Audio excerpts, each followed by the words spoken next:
Hai History Lovers, bantu kami dengan subscribe channel ini dan jangan lupa follow Instagram kami @pecinta_sejarah.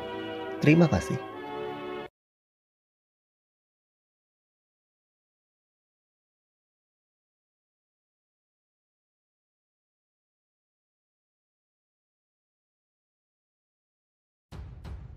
Konflik Timur Tengah, khususnya konflik antara Israel-Palestina, adalah topik yang selalu hangat dibicarakan lini masa Indonesia.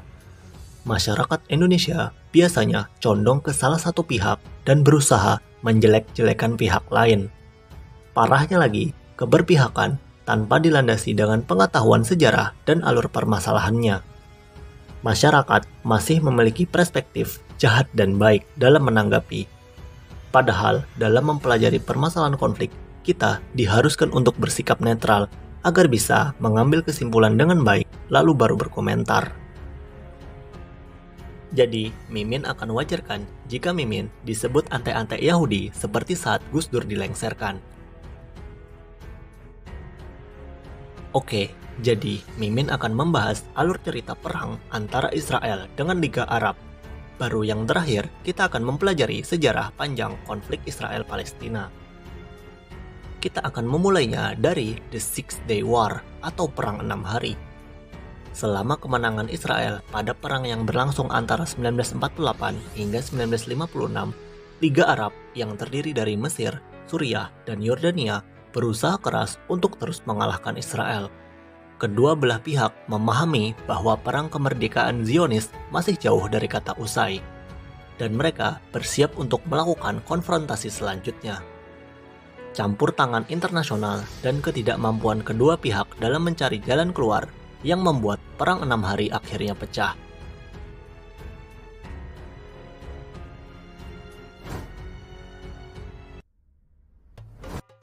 Pada tanggal 13 Mei 1967, Uni Soviet salah dalam memberikan informasi kepada Mesir tentang konsentrasi Brigadir ke-11 dan 13 IDF, serta serangan udara Israel ke Suriah.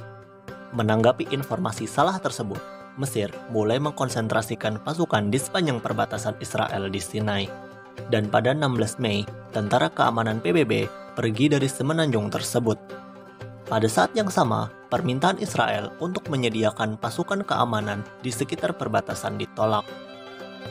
Dalam beberapa hari berikutnya, Mesir, Israel, Yordania, Suriah memulai mobilisasi besar-besaran terhadap pasukan mereka. Irak serta Sudan mengirim tentara ekspedisi ke Yordania, dan Arab Saudi berpartisipasi dengan menghentikan suplai minyak ke Amerika Serikat di bawah perintah Raja Faisal. Tetapi, titik pemecah perang disebabkan peristiwa insiden Tiran, di mana Mesir memblokade kapal-kapal Israel di Selat Tiran antara 22 hingga 23 Mei. Pada tanggal 1 Juni, Israel menstabilkan pemerintahan Persatuan Nasional dan pada 4 Juni memutuskan untuk berperang. Koalisi Liga Arab melawan Israel dengan masing-masing memiliki kekuatan 240.000 pasukan melawan 100.000, 2.504 tank melawan 800, dan 957 pesawat melawan 300 pesawat. Israel merencanakan serangan udara pada tanggal 5 Juni yang diberi sandi Operasi Fokus, yang bertujuan menghancurkan armada udara Mesir di pangkalan mereka sebelum bisa diterbangkan. Media-media Israel membuat berita palsu yang berisi pilot-pilot dan tentara mereka sedang pergi liburan, padahal mereka sedang melakukan latihan secara rutin sebelum melakukan operasi. Di sisi lain, sistem pertahanan udara Mesir sedang tidak diaktifkan pada 5 Juni. Permulaan, pesawat tempur Israel menyerang secara mendadak terhadap 14 pangkalan udara Mesir. Serangan masif ini membuat 330 pesawat Mesir hancur sebelum terbang, dan 100 pilot terbunuh hanya dalam waktu 3 jam. Melihat IAF yang terfokus pada front Sinai, Suriah dan Yordania mencoba mengebom kota-kota penting Israel seperti Tel Aviv pada jam 11 siang. Israel merespon dengan mengalihkan target serangannya ke pangkalan-pangkalan udara Yordania dan Suriah. Hasilnya, 28 pesawat Yordania, 53 pesawat Suriah, dan 10 pesawat Irak hancur.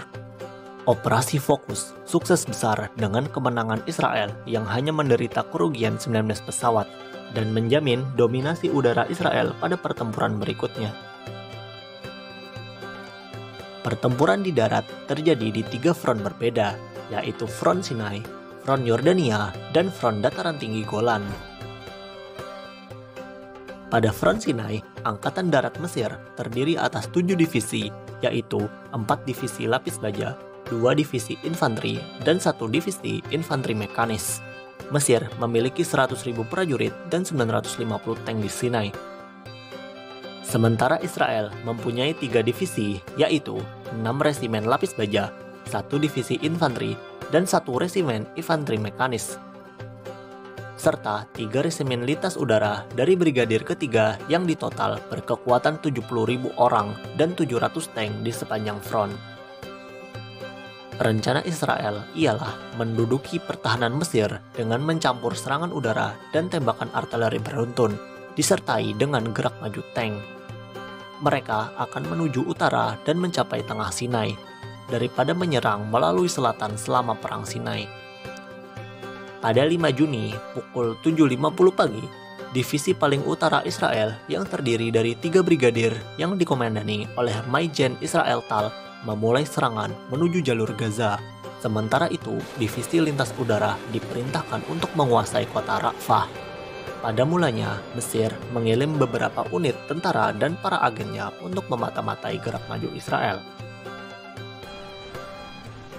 Meskipun begitu, unit-unit ini kembali mundur karena tidak berdaya menghadapi Brigadir ke-60 Israel. Setelah itu, IDF terus maju ke kota Zuwait dan mengalahkan divisi Mesir dengan menggunakan dominasi udara. Jalan menuju kota Aris terbuka dan pada 6 Juli pukul 8, elemen dari Batalion Lapis Baja ke-78 dari Brigadir ke-7 memasuki kota Aris. Saat memasuki kota, batalion ini tiba-tiba disergap tentara Mesir dan para pejuang melalui jendela, balkon, dan celah-celah bangunan, dan menyebabkan pertempuran kota yang sangat sengit. Namun IDF berhasil mengkontrol seluruh kota setelah bala bantuan datang. Divisi ini membagi pasukannya menjadi 2. Salah satu dari mereka melanjutkan gerak maju menuju Suez Canal atau terusan Suez, dan salah satunya lagi akan bergerak ke selatan untuk menguasai Bir Lahvan dan Jabal Libni. Masih di utara, pada 6 Juni, 14.000 tentara dan 150 tank dari divisi lapis baja ke-38 Israel di bawah perintah Maijen Ariel Sharon berkonfrontasi dengan divisi infanteri kedua Mesir yang dipimpin oleh Maijen Saadi Najib yang berkekuatan 16.000 tentara serta 90 tank. Israel sukses menyerang dan memasuki kota Abu Aghaila. Keadaan Mesir diperparah dengan pasukan lintas udara Israel yang mendarat di belakang divisi kedua ini dan menyebabkan resimen artileri Mesir hancur. Akhirnya, IDF berhasil menguasai kota Khatib. Pertempuran ini diikuti oleh adu mekanik antar tank yang menyebabkan 40 tank Mesir hancur, serta 19 tank Israel hancur, dan menandai kemenangan telak Israel di utara front Sinai. Walaupun pasukan Mesir yang berperang di Sinai masih cukup kuat, marsekal lapangan mereka, yaitu Field Marshal Abdul Hakim yang berada di Kairo, panik dan membuat perintah seluruh divisi Mesir untuk mundur ke terusan Suez. Perintah ini tidak menjelaskan secara rinci bagaimana pasukan yang ada di Sinai untuk mundur. Selama Mesir menarik mundur pasukan, Israel terus menyerang dengan sangat agresif dan menyebabkan kerugian besar bagi Mesir. Episode penderitaan Mesir belum habis. Angkatan Udara Israel atau IAF menyerang pasukan Mesir dengan bom berjenis napalm yang menyebabkan moral pasukan Mesir jatuh. Konsolidasi gerak mundur pasukan semakin tidak terkontrol yang menyebabkan tentara Mesir lari kocar-kacir menuju terusan Suez. IDF akhirnya berhenti setelah berada di salah satu sisi terusan Suez. Pasukan Mesir yang menjadi korban selama penarikan mundur berjumlah 10.000 tentara hanya dalam waktu 2 hari. Pada 9 Juni, Dewan Keamanan PBB menyeru kedua belah pihak untuk gencatan senjata dengan batas yang belum ditentukan. Israel sebenarnya berusaha untuk tidak berkonfrontasi dengan Suriah dan Yordania sebelum menyerang Mesir. Namun, tawaran netralitas Yordania ditolak oleh Presiden Mesir, yaitu Gamal Abdul Nasser. Nasser mengajak Raja Yordania, Raja Hussein, untuk membantunya menyerang Israel. Pada pagi harinya, 5 Juni, kedua negara tersebut memulai serangan. Namun, Israel dengan upaya terakhir untuk menghindari konflik dengan Yordania mengirimkan surat permintaan damai kepada perwakilan Dewan Keamanan PBB. Raja Hussein menolak mentah-mentah tawaran tersebut dan segera menempatkan pasukan di tepi barat untuk mengamankan Yerusalem dan pemerintahan mandat Palestina. Irak juga mendukung hal ini dengan mengirimkan tentaranya ke Yordania. Yordania memulai serangan ke arah barat Yerusalem yang dikontrol oleh Israel.